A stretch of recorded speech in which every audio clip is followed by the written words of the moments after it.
ஆண்டவராகிய இயேசு கிறிஸ்துவின் நாமத்தில் காலை வாழ்த்துக்கள். இன்றைய மன்னா, தேவனுடைய செயலை கவனித்துப் பார், அவர் கோணலாக்கினதை நேர்மையாக்கத்தக்கவன் யார்? பிரசங்கி 7:13. இந்த இடத்துல பிரசங்கி என்ன சொல்கிறாரு? இது கோணலானவைகளை நேராக்கினவன் நேர்மையாக்கத்தக்கவன் யார்? தேவனுடைய செயலை கவனித்து பாருங்கள் அப்படின்னு சொல்கிறார். தேவனுடைய செயல் என்னன்னா, அவர் ஞானம் உள்ளவர்.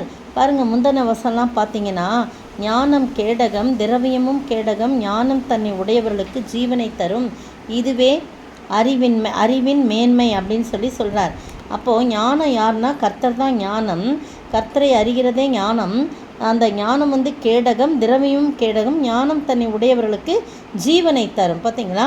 அப்போ ஆண்டவர் நமக்கு ஜீவனை தருகிறவராக இருக்கிறார். நமக்காய் ஜீவனை கொடுத்தவர், நமக்காய் ஜீவனை தந்தவர். அவர் தான் ஞானம் என்று சொல்லப்படுகிறது. இதுவே அறிவின் மேன்மை. இந்த செயல்களை, தேவனுடைய செயல்களை நீங்கள் கவனித்து பார் அப்படின்னு சொல்கிறார் சாலமோன் ஞானி. அவர் கோணலாக்கினதை நேர்மையாக்கத்தக்கவன் யார்? அது நேர்மையாக்கத்தக்கன்னா கோணலான வழி, நேர்மையான வழி அப்படிலாம் சொல்கிறாங்க இல்லையா? அதுதான் நேரான வழி, கோணலான வழினும் நம்ம சொல்லலாம். வாழ்வு காலத்தில் நன்மையை அனுபவித்திரு, தாழ்வு காலத்தில் சிந்தனை செய். மனுஷன் தனக்கு பின் வருவதொன்றையும் கண்டுபிடியாதபடி தேவன் இவ்விரண்டையும் ஒன்றுக்கொன்று எதிரடியாக வைத்திருக்கிறார் அப்படின்னு போடப்பட்டிருக்குது. பாருங்கள், வாழ்வு தாழ்வு இது ரெண்டுத்தையும் ஒன்றுக்கு ஒன்று எதிரடியாக வச்சுருக்காரு. எல்லா காலத்துலேயும், வாழ்ந்திருக்கிற காலத்துலேயும் நம்ம ஆண்டவரை நினைக்கணும், தாழ்ந்திருக்கிற காலத்துலேயும் சிந்தனை செய்யணும் ஆண்டவரை குறித்து அப்படின்னு சொல்லப்பட்டிருக்குது. எனவே நீங்களும் நானும் யாருன்றது கேட்டிருக்குது. அவர் கோணலாக்கினதை நேர்மையாக்கத்தக்கவன் யார், நேராக்குகன் யார் அப்படின்னு கேட்கும்போது ஏசாயா 45 அதுக்கு முன்னால் பார்க்கலாம். பிரசங்கி 1:15 பாருங்கள். கோணலானதை நேராக்கக்கூடாது, குறைவானதை எண்ணி முடியாதுன்னு சொல்லப்பட்டிருக்கு. ஏன்னா 14ஆம் வசனம் 1:14, சூரியனுக்கு கீழே செய்யப்படுகிற காரியங்களை எல்லாம் கவனித்து பார்த்தேன். சாலமோன் ஞானி சொல்கிறாரு, சூரியனுக்கு கீழே பார்த்ததெல்லாம் நான் கவனித்து பார்த்தேன். செய்கிற காரியங்கள்லாம் அதெல்லாம் மாயையும் மனதுக்கு சஞ்சலமாக இருக்கிறது அப்படின்னு சொல்லிட்டு தான் அடுத்த வசனம், கோணலானதை நேராக்கக்கூடாது, யாராலையும் அது நேராக்க முடியாது, ஆனால் நேராக்குகிறவர் ஒருத்தர் இருக்கிறான்னு ஏசாயா 45:2 பாருங்கள். 1 பின்பகுதி கூட இருக்குது. நான் அவனை பார்த்து அவன் வலது கையை பிடித்து கொண்டு அவனுக்கு சொல்லுகிறதாவது, நான் உனக்கு முன்னே போய் கோணலானவைகளை செவ்வையாக்குவேன் அப்படின்னு சொல்கிறார். கோணலானவைகளை செவ்வையாக்குகிறது ஆண்டவர் தான். எப்படிப்பட்ட கோணலான வாழ்க்கை இருந்தாலும் அவர்தான் நேர்மையாக்குகிறவர், அவர்தான் நேராக்குகிறவர், அவர்தான் சமமாக்குகிறவர், அவர்தான் செவ்வையாக்குகிறவர். இதை நம்ம உணர்ந்து வாழும்போது, கவனித்து பார்த்து வாழும்போது மற்றதெல்லாம் மாயாக இருக்கிறது. ஆனால் யார் என்ற கேள்விக்கு ஆண்டவர் ஏசாயா தீர்க்கன் மூலமாக பதில் சொல்கிறார். நானே உனக்கு முன்பாக போய் உன் வலது கரத்தை பிடித்து கோணலானவர்களை செம்மையாக்குவேன்னு சொல்கிறார். நேர்மை, செம்மை எல்லாம் ஒரே வார்த்தை தான். அந்த அருமையான வேளையில் நீங்களும் நானும் அவருடைய வழிகளை கவனித்து பார்த்து, பாதை தெரியாத ஆட்டை போல அலைந்த காலங்கள்லாம் போதும். ஆண்டவர் நமக்கு பாதை காட்டும் யெகோவாவாய் இருந்து, பாதை காட்டும் தேவனாய் இருந்து நம்மளை நல்ல வழியில் நடத்துவார். கோணலான வழிகளை அல்ல.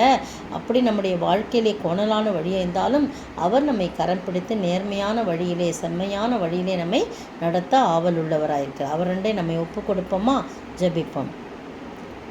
பாதை தெரியாத ஆட்டை போல அலைந்தேன் உலகிலே, நல்ல மேய்ப்பனாக வந்து என்னை மீட்டிரே, நல்ல மேய்ப்பனாக வந்து என்னை மீட்டிரே, என் காயம் பார்த்திடு என்றே, உன் காயம் மாறிடும் என்றே, என் காயம் பார்த்திடு என்றே, உன் காயம் மாறிடும் என்றே, நம்பிக்கையோடே நீ வந்தால் சுகமாக இருப்பாயே என்றே, நம்பிக்கையோடே நீ வந்தால் சுகமாக இருப்பாயே என்றே,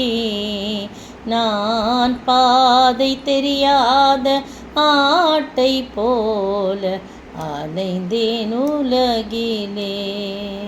ஸ்தோத்திரிக்கிற ஆண்டவரே, துதிக்கிற ராஜா, தகப்பனே, பாதை தெரியாமல் இருந்து அலைந்து கொண்டிருந்த எங்களை ஆண்டவரே, அப்பா, கோணலான வழியிலே போய்கொண்டிருந்த எங்களை ஆண்டவரே, எங்கு போகுது என்று தெரியாமல் அலைந்து கொண்டிருந்த எங்களை ஆண்டவரே, நீர் அழைத்து வந்து நேர்மையான வழியிலே, செம்மையான வழியிலே நடத்துகிற என் அன்பின் ஆண்டவரை நாங்கள் எப்போதும் உடைய செயல்களை கவனித்து பார்த்து அதன்படி நடக்க நீர் கிருபை செய்ய வேண்டும் என்று கர்த்தரும் மீட்பரும் ராஜாவுமாகிய இயேசு கிறிஸ்துவின் விலையேற பெற்ற நாமத்தில் ஜெபிக்கிறேன் பிதாவே, ஆமீன்.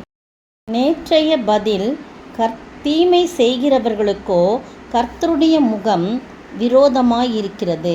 தீமை செய்கிறவர்களுக்கோ கர்த்தருடைய முகம் விரோதமாயிருக்கிறது. 1 பேதுரு 3:12 பின்பகுதி. இன்றைய கேள்வி, கிறிஸ்து எப்படி போய் எங்கு யாருக்கு பிரசங்கித்தார்? கிறிஸ்து எப்படி போய் எங்கு யாருக்கு பிரசங்கித்தார்?